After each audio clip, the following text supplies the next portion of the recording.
I'm going to start off by saying I've reviewed a number of films where I had problems with them, and maybe they were either critically acclaimed, big fan base, had a lot of hype behind them, a lot of love behind them.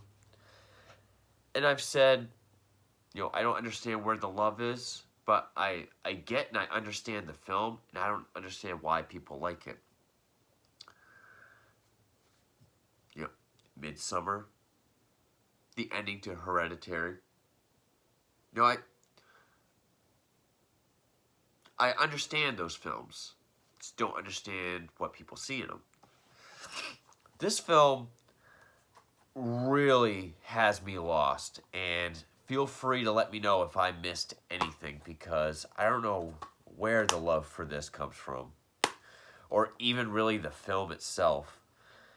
And this was actually done by a request, which, forgive me for not looking like a dumbass, but, I say I have all these marathons and things to get to, but I've been doing a lot of random Netflix and Hulu reviews, and I haven't done requests in a while, and I owe you guys a lot for following me and listening to my stupid voice. So this is a request for a film I saw a while ago, liked, just watched it now, and I don't understand why people like it. Feel free to let me know with this film where I went wrong, what I don't see in it. And that is The Midnight Meat Train, based on a Clive Barker story.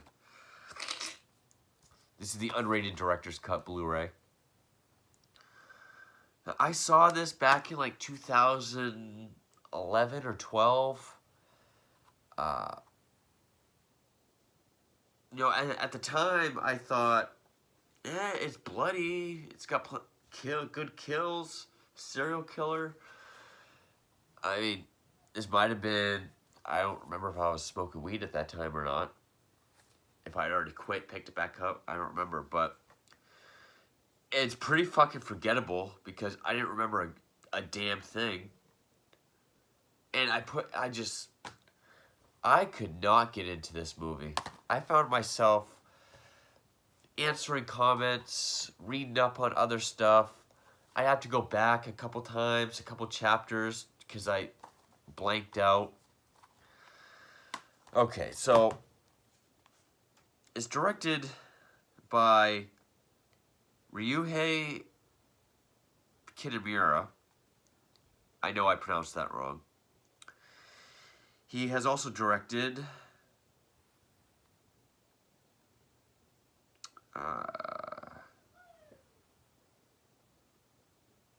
nothing I've seen, but okay. Produced by Clive Barker and based on The Midnight Meat Train by Clive Barker, which is the first story of his first collection of short stories, A Book of Blood, which there is also an anthology called Book of Blood, which I'll probably review soon since I'm doing this. Of course, he didn't direct it, but... And I wonder if that's part of the hype.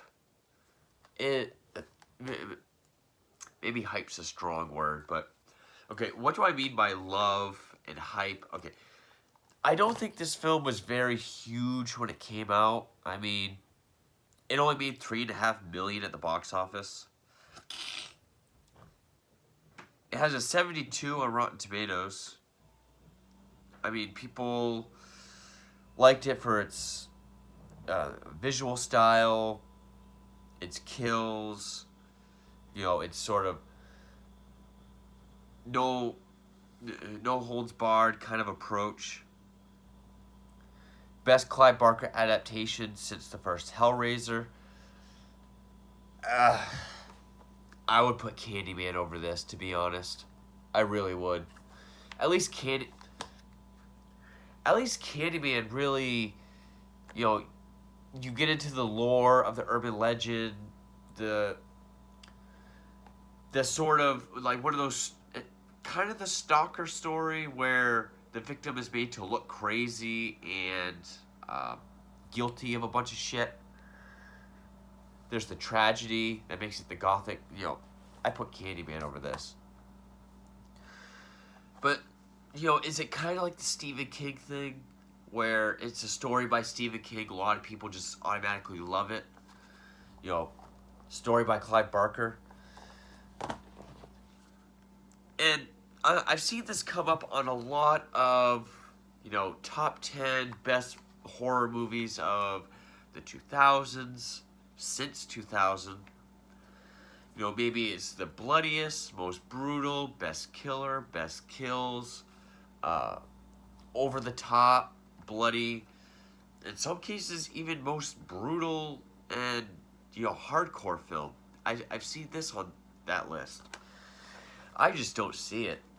And to me, this is a prime example of style over substance in the worst way. I mean, it feels like a music video a lot of the times. Just some of the camera angles, the CGI up the ass. Okay, quick story. The star is Bradley Cooper, which 2008, this was a year before the first Hangover film, with arguably his breakout film. What would make him become one of the biggest stars today. He's not really given a lot to do with this. I mean, Bradley Cooper, he's an actor. I could say he's one of my favorite actors. If he's not my top 10, definitely my top 12 or 15. And he's not given shit to do with this. Everyone else, I mean, Leslie Bibb, Tony Curran, Brooke Shields, Roger Bart, and Vinnie Jones as the killer. Not much to the killer. And there's just the stuff that doesn't make sense. Either I completely missed it because I found this film hard to engage, whether just because the story was boring, or just because the effects and the style just took me out of the film. I mean, you really could have done like a good, gritty, kind of like a Disturbia, Rear Window, kind of, or like, if you take like just like Rear Window and the number 23, you could have had a good film and lose the style, or at least utilize it better. Because Bradley Cooper, he's a photographer. It doesn't really say what city they're in. It's Clive Barker. It could be either Detroit or Chicago.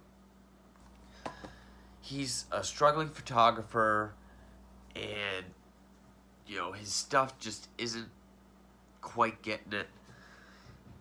He's trying to sell it to this one, I guess, editor or whatever, played by Brooke Shields. Tells him to really capture the city, like, at its rawest. And he sees this woman on the stairs going down to the subway being almost sexually assaulted. But he gets a few shots in before he says anything. And he scares the guys off by saying camera, video camera. She kisses him as a reward. Get the idea she might be a prostitute. And she gets on the subway, and I would say, like, the look, the idea of the killer is cool. Just this big, just intimidating size, silent killer, wears a suit, uses a meat tenderizing hammer. I mean, when he hits her in the head, her body doesn't move. Her head just quickly in CGI snaps, CGI spurts. Bradley Cooper, Brooke Shields likes his photography of the sexual assault, and somehow he gets mixed up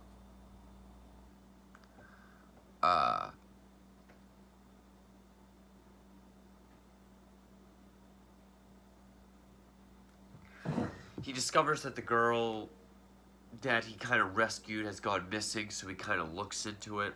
He looks into his photos, and he notices this guy is on the subway at the same time. So he starts to stalk him with this camera, and also obsessing over the photos and obsessing over, getting deeper and deeper into the story. And, there's this other scene where you have Ted Raimi, which it almost made me think of, like, because the blood and everything is so over the top. Okay. One of my favorite shows is Dexter. Because of Dexter, my dream job is to be a blood spatter analyst. I've dreamt and thought about going to school for that several times. I already have a couple blood spatter forensic textbooks to get me started if I were to take the classes. I'm not an expert, but I also know that horror movies typically don't go for scientifically or anatomically correct kind of spatter. But usually, if it's over the top like this, it's kind of a comedy. Or a horror comedy. Which, difference between horror comedy and comedy horror. I did a top 10 of both, check those out. And when I see Ted Raimi, I keep expecting like Bruce Campbell to show up, or because there's Ted Raimi, this one woman, this other guy, they're talking about a three-way, and he gets hit in the back of the head so hard with this meat tenderizer. Blood just geysers everywhere, all CGI. Eyeball comes out at the screen, and it's like, makes me wonder if this was originally supposed to be released in 3D, because it fucking looks it. The CGI in this almost makes the 3D remake of My Bloody Valentine look like the original. And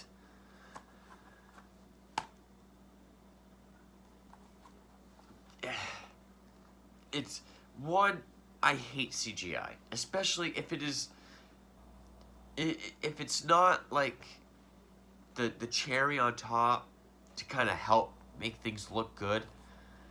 That's the only time I really like it, like the Hills Have Eyes remake. This is the entire cake. It is all CGI, pretty much. And when you have that much CGI, it looks cartoony. It's hard to take it seriously. And usually, if they're going to go for like a horror comedy like Evil Dead or Dead Alive, they go practical. So they can just completely, hell, a more serious horror film that's over-the-top gory, Hatchet. I mean, there's a lot of comedy, but it's separate. Hatchet's all practical, but I'm really dwelling on this point because the CGI is an ongoing problem. I mean, there's even these scenes where the subway's going through these tunnels and kind of looks like an action film. And, Bradley Cooper just keeps digging and digging. And he follows Vinnie Jones to, like, the slaughterhouse. And, some shit happens. He becomes more and more obsessed. His girlfriend gets mad. He tries telling the police. They don't believe him. Eventually, she tries telling the police. They don't believe her. He continues to follow the killer, and this is where the film really, just... Oh, and one of his friends...